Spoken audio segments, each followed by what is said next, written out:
So one of the best ways I normally advise on doing tarpai is using the foot of the machine as a sort of a vice to trap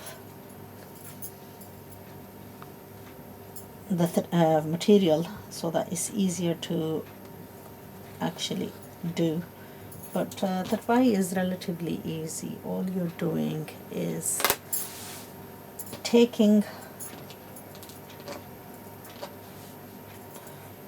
a small amount of the under fabric and pushing the needle underneath the fabric and pulling it through like this.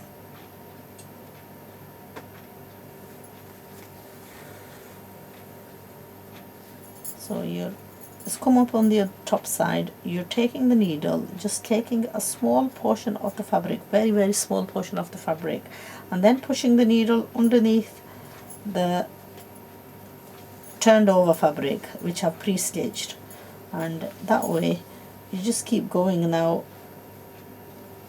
it's normally quite long stitches that they take when they do this, so the more practice you get, the better you'll become at it and the speed will build up.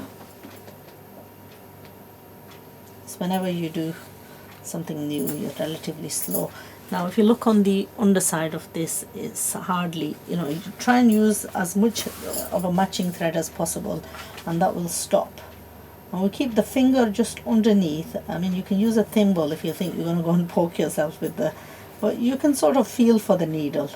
You don't go too deep with the needle or too fast with the needle so that you go and poke yourself, but just slowly keeping the finger underneath. This is a stiff fabric, so it's relatively easy to handle.